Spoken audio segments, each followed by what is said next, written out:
Class 10 students, आज हम आपका बायोलॉजी का कंट्रोल एंड कोऑर्डिनेशन का नेक्स्ट पॉइंट पढ़ने जा रहे हैं। जैसे कि जिस दिन हमने पढ़ा था प्लांट मूवमेंट्स के बारे में, तो हमने प्लांट मूवमेंट्स मेनली 2 टाइप्स का पढ़ा था। कितने टाइप्स का पढ़ा था? प्लांट मूवमेंट्स मेनली 2 टाइप का प्लांट मूवमेंट्स देखा था। एक देखा था हमने ट्रॉपिक मूवमेंट, जिसके बारे में हम लोग बात कर चुके हैं, एंड सेकंड आएगा नास्टिक मूवमेंट्स या फिर नास्टी मूवमेंट, नास्टिक मूवमेंट्स, जिसके बारे में आज हम बात करने वाले हैं। तो हमने प्लांट मूवमेंट्स में मेनली 2 टाइप के मूवमेंट्स देखे थे। First is tropic movements, second is nastic movements.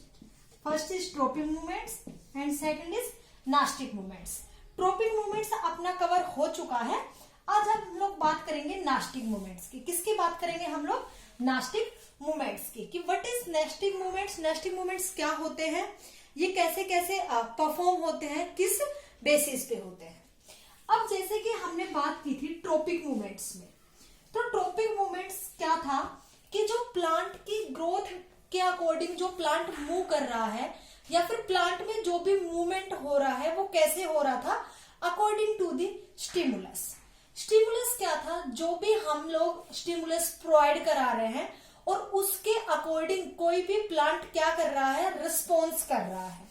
तो ट्रॉपिक मूवमेंट क्या था? मेनली जो भी उसका प्लांट का जो मूवमेंट था वो किस पे डिपेंड था? डायरेक्शन ऑफ द स्टिमुलस पे। किस पे डिपेंड था? डायरेक्शन ऑफ द स्टिमुलस पे। कि जहां से हम उसको स्टिमुलस प्रोवाइड कर रहे थे, जैसे मैंने एग्जांपल दिया था आपको सनफ्लावर का, कि सनफ्लावर में आपने सनलाइट जहां से आपने उसको स्टिमुलस दिया सनलाइट का, उसी तरफ सनफ्लावर क्या कर लेता है? अपना फेस कर लेता है, उसके अकॉर्डिंग ही वो क्या करने लग जाता है? रिस्पॉन्स करता है, उसके अकॉर्डिंग ही वो रिएक्ट करता है। ये हमने पढ़ा था ट्रॉपिक मूवमेंट में। तो ये हम किसके लिए पढ़ रहे हैं? जो प्लांट में जो मूवमेंट्स है उनके बारे में पढ़ रहे हैं। तो हमने ट्रॉपिक मूवमेंट पढ़ चुका। आज हम बात करते हैं नास्टिक मूवमेंट्स की। Second is the nastic movements.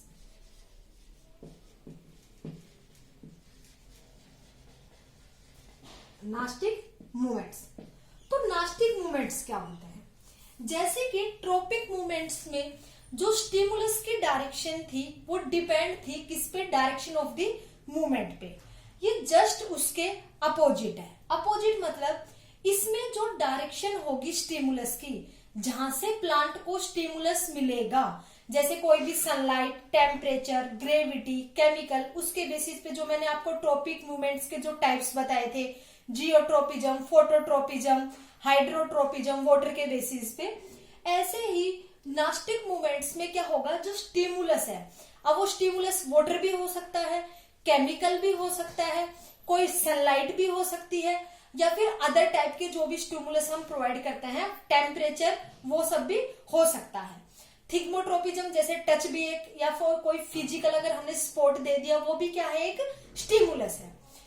तो ट्रॉपिक मूवमेंट्स में क्या था? स्टिमुलस के ही अकॉर्डिंग प्लांट अपनी मूवमेंट शो कर रहा था।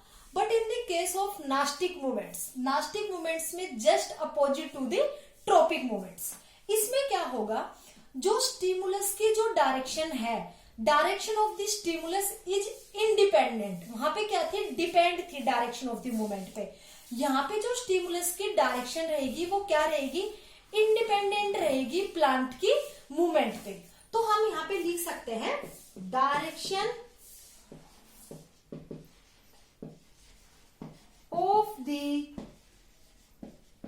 Stimulus is independent on the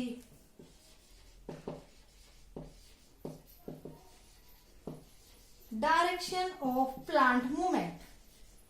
plant की मूवमेंट की डायरेक्शन की क्या रहेगी? इंडिपेंडेंट रहेगी। इंडिपेंडेंट का मतलब क्या है? अगर मान लो कोई भी प्लांट है, आपने उसको स्टिमुलस प्रोवाइड कराया उसके लीफ पे, सपोज करो, ठीक है, लेकिन प्लांट ने मूवमेंट शो किया स्टेम की तरफ, मान लो, ठीक है, तो वो क्या हुआ? एक नास्टिक मूवमेंट हुआ।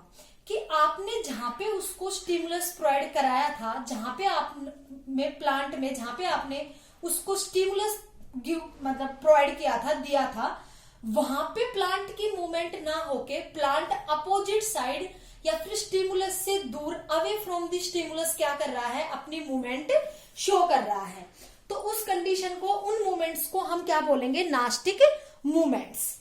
अब जैसे मैं नास्टिक मूवमेंट्स के अगर टाइप्स देखूं तो इसमें भी हम एग्जांपल लेते हैं, मतलब टाइप देखते हैं। तो फर्स्ट आता है थिग्मोनास्टी।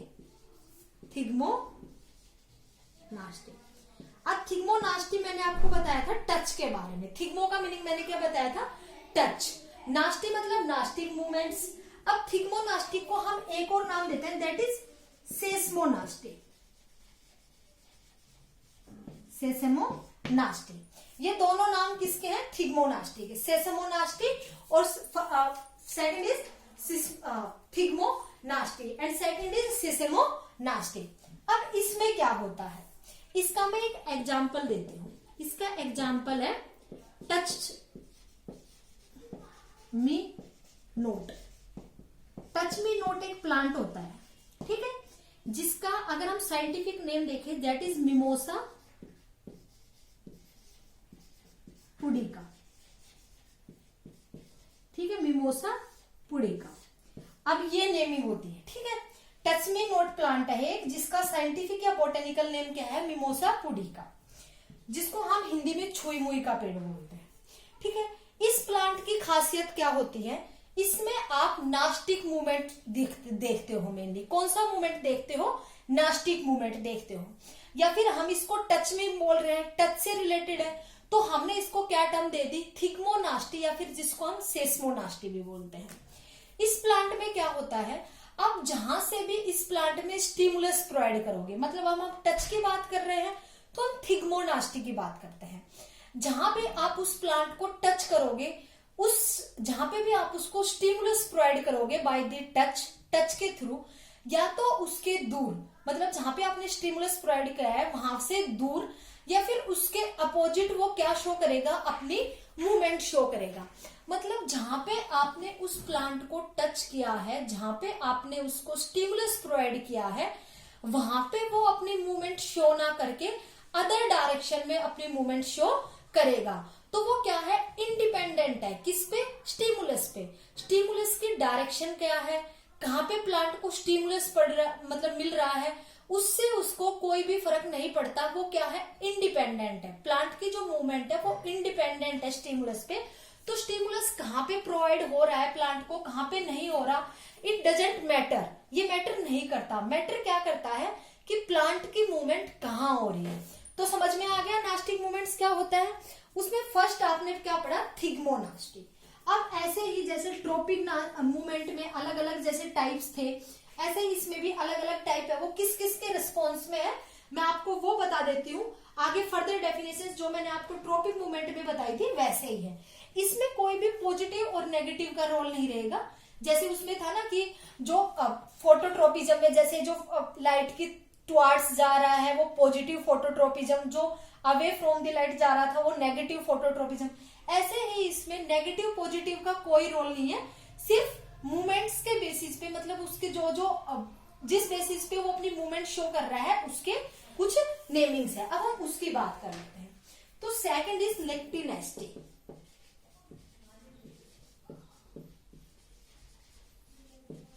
निक्टेनेस्टी में मेनली जो प्लांट है वो किसके बेसिस पे मूव करता है, मतलब इसमें हम लोग क्या स्टिमुलस प्रोवाइड कराते हैं और उसके अगेंस्ट या उस स्टिमुलस से दूर प्लांट क्या करता है, अपनी मूवमेंट शो करता है। तो निक्टेनेस्टी में मेनली हम कौन कौन से स्टिमुलस प्रोवाइड कराते हैं, हम प्लांट जो मूव करता है वो किसके रिस्पॉन्स में करता है, in response to day and night. Plant movement किसके रिस्पॉन्स में शो करता है, movement in response to day and night. Day and night की रिस्पॉन्स में प्लांट क्या करेगा, मूवमेंट शो करेगा। ऐसे ही अगर मैं थर्ड बात करूं, थर्ड इज द जियोनेस्टी। अब उसमें क्या था, जियोट्रॉपिज्म। तो वो मेनली कौन सा स्टिमुलस था, ग्रेविटी। ऐसे जियोनेस्टी में आप कौन सा स्टिमुलस प्रोवाइड करोगे, मेनली ग्रेविटी के बेसिस पे देखोगे प्लांट की मूवमेंट, ठीक है।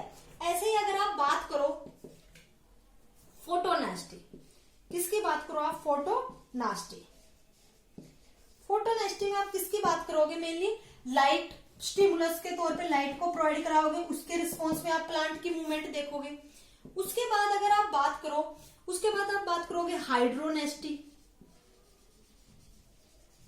हाइड्रोनेस्टी, हाइड्रोनेस्टी में आप किसके बेसिस पे या फिर कौन सा स्टिमुलस प्रोवाइड करोगे प्लांट को, और फिर प्लांट की मूवमेंट देखोगे। हाइड्रोनेस्टी में आप देखोगे वाटर के बेसिस पे, वाटर को स्टिमुलस मान के। उसके बाद आप सिक्स्थ की बात करो, दैट इज कीमोनेस्टी। ठीक है, तो कीमोनेस्टी में आप कौन से स्टिमुलस के बेसिस पे प्लांट की मूवमेंट देखोगे? केमिकल्स के बेसिस पे। ठीक है, तो ये कुछ टर्म्स है जो मैंने आपको पिछले वीडियो लेक्चर में ट्रोपिक मूवमेंट्स के बेसिस पे बताई थी, और आज आपको नास्टिक मूवमेंट्स या फिर नास्टी मूवमेंट्स के बेसिस पे बताई है। तो ये टर्म्स के बेसिस पे आप बता सकते हो कि जो प्लांट जो मूव करेगा वो किसके रिस्पॉन्स में करेगा? ग्रेविटी के रिस्पॉन्स में। लेकिन आप जहां स्टिमुलस प्रोवाइड करोगे उस तरफ ना करके उसके अपोजिट डायरेक्शन में या फिर स्टिमुलस से थोड़ा दूर वो अपनी मूवमेंट शो कर सकता है। आया आपको समझ में? ठीक है, अब हम लोग बात करते हैं नेक्स्ट टॉपिक की। जैसे कि मैंने आपको बताया था, अब एनिमल्स है कंट्रोल एंड कोऑर्डिनेशन। ठीक है, तो कोऑर्डिनेशन मतलब क्या हुआ कि आपके सारे ऑर्गन्स, जितने भी आपके ऑर्गन्स हैं, वो एक सिस्टमेटिक तरीके से वर्क करके आपको क्या कर रहे हैं? कंट्रोल कर रहे हैं कि आपको ये काम नहीं करना।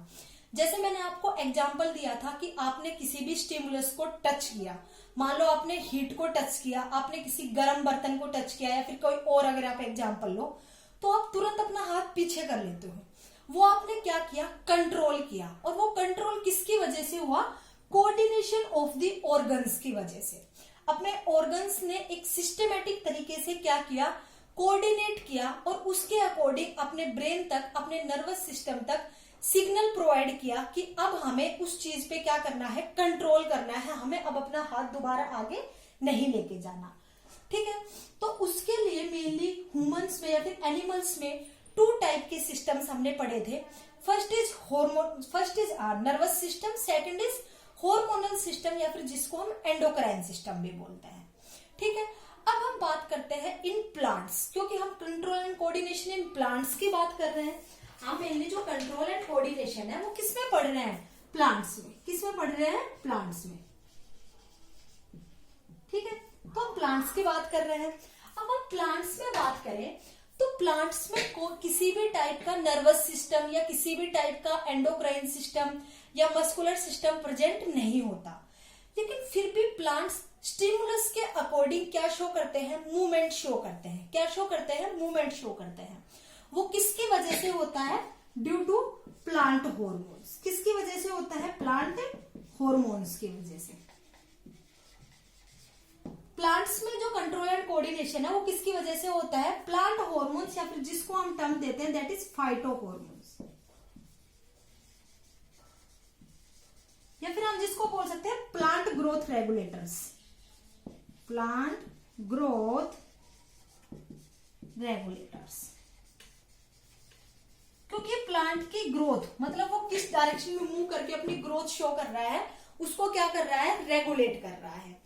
तो मेनली हम प्लांट हॉर्मोन्स या फिर फाइटो हॉर्मोन्स या फिर प्लांट ग्रोथ रेगुलेटर्स के बेसिस पे प्लांट में क्या परफॉर्म कर सकते हैं? Control and coordination.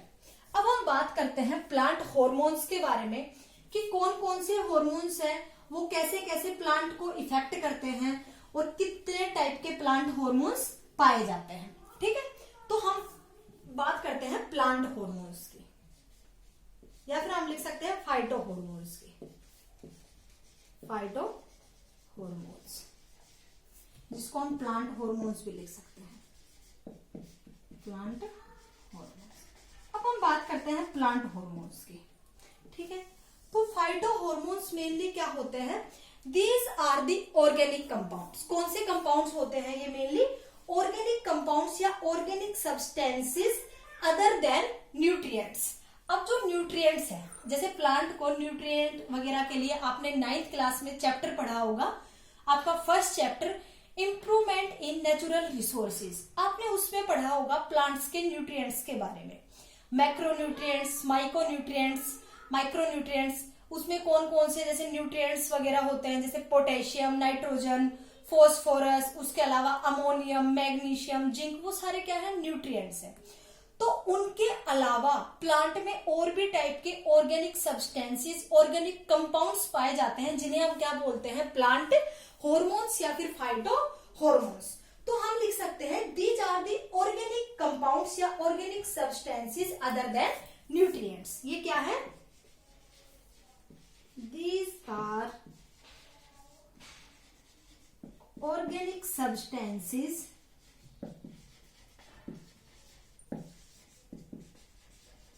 other than nutrients।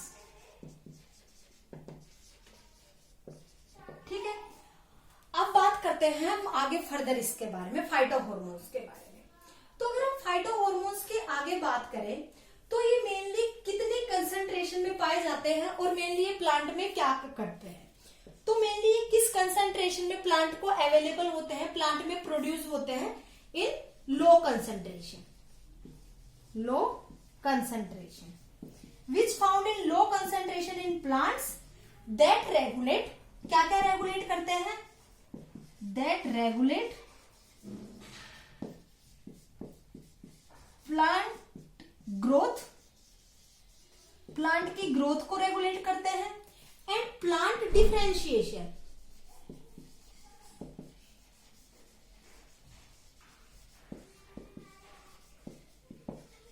Plant में मेनली क्या क्या रेगुलेट करते हैं, प्लांट की ग्रोथ को, और प्लांट में डिफरेंशिएशन कैसे होता है उसको क्या करते हैं, मेनली ये रेगुलेट करते हैं। कौन, फाइटो हॉर्मोन्स। आया बच्चों इतना समझ में। अब हम बात करते हैं नेक्स्ट प्लांट हॉर्मोन्स के बारे में।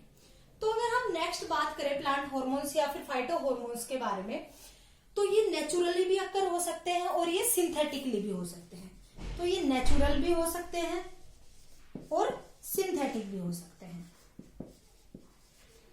नेचुरल का मतलब जो खुद से प्रोड्यूस हो रहे हैं प्लांट में, सिंथेटिक का मतलब है हम लैब में भी उनको प्रोड्यूस कर सकते हैं, लैब में भी उनका फॉर्मेशन कर सकते हैं केमिकल्स के थ्रू, केमिकल्स के बेसिस पे।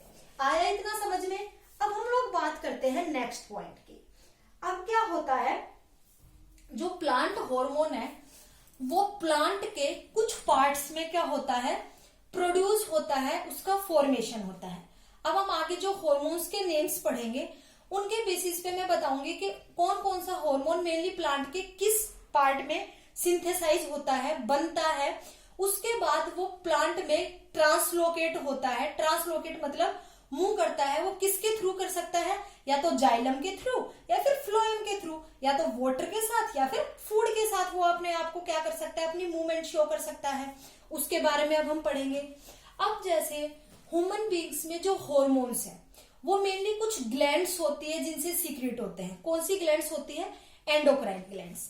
ऐसे प्लांट में भी मेनली जो हॉर्मोन्स है वो कहां से सीक्रेट होते हैं, प्लांट सेल से या फिर प्लांट टिश्यूज से। कहां से सीक्रेट होते हैं, सीक्रेटेड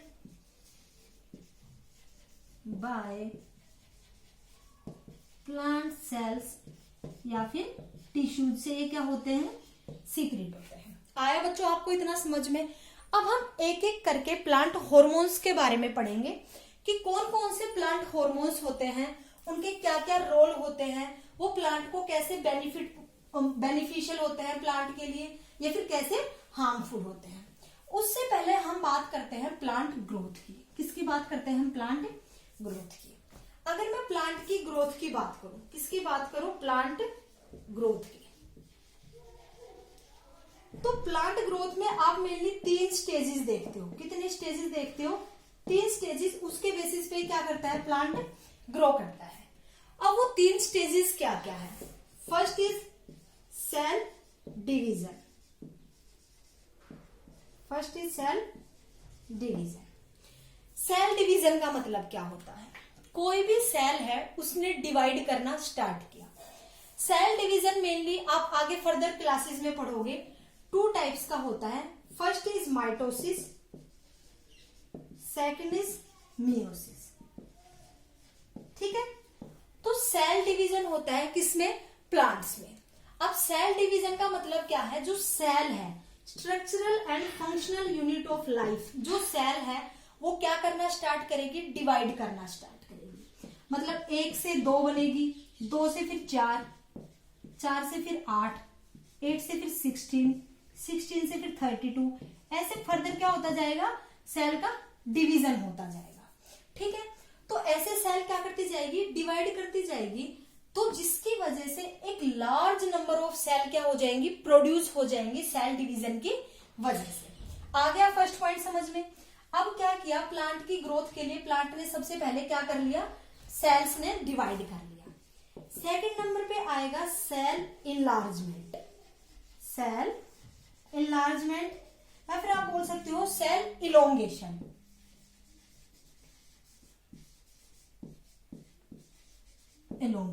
सेल इनलार्जमेंट या फिर सेल इलोंगेशन। अब सेल्स ने क्या किया? डिवीजन स्टार्ट किया। अब 1 से 2, 2 से 4, ऐसे बहुत सारे टाइप की क्या बन गई? सेल्स बन गई। अब प्लांट की ग्रोथ के लिए, प्लांट ऊपर की साइड ग्रो करता है, लॉन्गिट्यूडिनली ग्रो करता है। अब उसकी ग्रोथ के लिए हमें उसका इलोंगेशन कराना, इनलार्जमेंट कराना भी क्या है? जरूरी है। अब जो सेल्स है, जैसे ये सेल्स है, मान लो ये प्रोड्यूस हो गई, बहुत सारे टाइप के सेल्स, सेल डिवीजन हो गया। ठीक है, अब इनका इनलार्जमेंट भी जरूरी है, डिवाइड आगे फर्दर ग्रोथ के लिए इनको बड़ा करना भी जरूरी है। अब क्या होंगी? ये सेल इनलार्ज करना स्टार्ट कर देंगी। जैसे ये सेल है, ये इनलार्ज करना स्टार्ट कर देंगी, इलोंगेट करना स्टार्ट कर देंगी। ठीक है, तो सेल क्या करने लग जाएंगी? इलोंगेट करने लग जाएगी, ताकि प्लांट की ग्रोथ हो सके। हम प्लांट ग्रोथ पढ़ रहे हैं कि मेनली कौन कौन सी 3 स्टेजेस होती है जिसके बेसिस पे प्लांट ग्रो करना स्टार्ट करता है, जिसकी प्लांट की ग्रोथ होती है। आ गया समझ में सेकंड पॉइंट, सेल इनलार्जमेंट। अब हम थर्ड की बात करते हैं। Third is the cell differentiation. Cell differentiation. Cell differentiation में क्या है? अब जैसे जो सेल्स है वो इनलार्ज कर गई, पहले डिवीजन हो गया उनका, अब वो इलोंगेट कर गई, इनलार्जमेंट हो गया उनमें। अब उनमें हमें डिफरेंशिएशन करना है। डिफरेंशिएशन का मतलब है अब हर पर्टिकुलर सेल प्लांट का कोई पर्टिकुलर ऑर्गन, प्लांट का कोई पर्टिकुलर पार्ट बना के जाएगी। जैसे कि अपने अंदर जब बेबी माँ के पेट में होता है तब, है ना, तो अपने अंदर जब सेल का डिवीजन होता है उस टाइम पे क्या होता है? जब सेल में डिफरेंशिएशन होता है तो सेल्स को स्पेसिफाई किया जाता है, सेल्स को उनका फंक्शन प्रोवाइड किया जाता है। मतलब हर एक सेल का अलग अलग रोल होता है कि कौन सी सेल्स अपनी आईज बनाएंगी, कौन सी सेल्स अपनी नोज बनाएंगी, कौन सी सेल्स अपनी फिंगर्स बनाएंगी। ऐसे ही प्लांट में भी सेल का डिफरेंशिएशन किया जाता है। डिफरेंशिएशन मीन्स प्लांट को ये चीज प्रोवाइड करना सेल डिफरेंशिएशन के बेसिस पे, किसमें कौन सी सेल्स लीफ के फॉर्मेशन में हेल्प करेगी, कौन सी सेल उसकी स्टेम की फॉर्मेशन में हेल्प करेगी, उसकी स्टेम को बनाएगी, कौन सी सेल उसके फ्लावर के फॉर्मेशन में हेल्प करेगी, कौन सी सेल उसके रूट के फॉर्मेशन में हेल्प करेगी। तो सेल डिफरेंशिएशन में हम लोग क्या करते हैं? सेल को डिफरेंशिएट करते हैं अलग अलग पार्ट के बेसिस पे कि कौन सी सेल कौन से पार्ट को डेवलप करेगी, कौन से पार्ट का फॉर्मेशन करेगी। ये हमने किसके बारे में पढ़ा? प्लांट ग्रोथ की 3 स्टेजेस के बारे में। किसके बारे में पढ़ा? प्लांट ग्रोथ की 3 स्टेजेस के बारे में। ठीक है,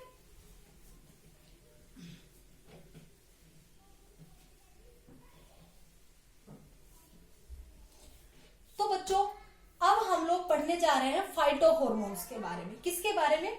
फाइटो हॉर्मोन्स के बारे में, कि फाइटो हॉर्मोन्स कौन कौन से होते हैं और बेसिकली किस टाइप के होते हैं और उनके क्या क्या इफेक्ट्स होते हैं।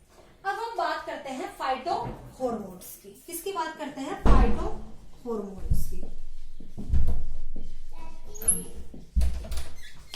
फाइटो हॉर्मोन्स की अगर मैं बात करूं तो फाइटो हॉर्मोन्स मेनली 2 टाइप के होते हैं। फर्स्ट इज प्लांट या फिर बोल सकते हैं growth promoting hormones. First is growth promoting hormones. ठीक है, सेकंड इज, फर्स्ट होता है growth promoting hormones, second is growth inhibiting hormones,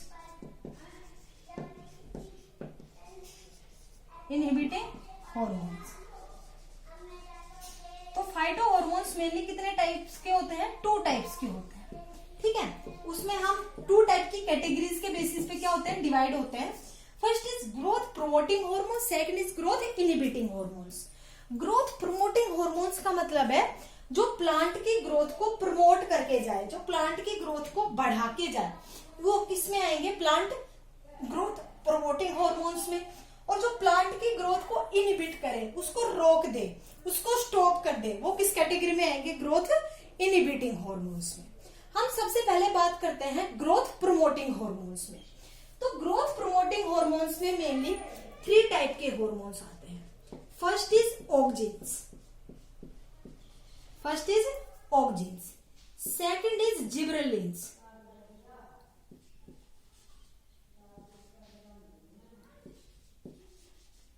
second is gibberellins, ठीक है। And the third is cytokinins, cytokinins. आया समझ में? First is auxins, second is gibberellins and third is the cytokinins. ये कौन से हॉर्मोन्स है? ग्रोथ प्रमोटिंग हॉर्मोन्स है, जो ग्रोथ को प्रमोट करके जाएंगे। अब हम बात करते हैं ग्रोथ इनहिबिटिंग हॉर्मोन्स की, जो मेनली ग्रोथ को, प्लांट की ग्रोथ को इनहिबिट करेंगे। तो मेनली बेसिकली 2 टाइप्स के होते हैं। First is ethylene and second is abscisic acid,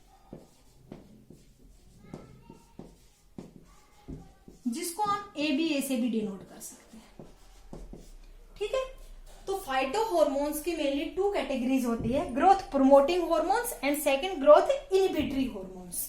growth promoting hormones में आता है ऑक्जिन्स, जिबरेलिन्स, साइटोकाइनिन्स। और ग्रोथ इनहिबिटिंग हॉर्मोन्स में आता है इथाइलिन एंड एब्सिसिक एसिड। आया बच्चों इतना समझ में? आज हमने बात की फाइटो हॉर्मोन्स के बारे में कि फाइटो हॉर्मोन्स क्या होते हैं, प्लांट की जो ग्रोथ है उसमें मेनली कौन कौन सी स्टेजेस आती है। अब हम अगले वीडियो लेक्चर में इन 5 हॉर्मोन्स की बात करेंगे कि 5 हॉर्मोन्स है, ये मेनली प्लांट को कैसे इफेक्ट करते हैं, प्लांट में इनका क्या क्या रोल होता है, प्लांट की ग्रोथ को ये कैसे इफेक्ट करते हैं, अदर जो प्लांट की जो फंक्शनिंग होती है, अदर जो प्लांट की एक्टिविटीज होती है, उनको ये कैसे इफेक्ट करते हैं। आज के लिए स्टूडेंट्स इतना ही। थैंक यू प्यारे बच्चों।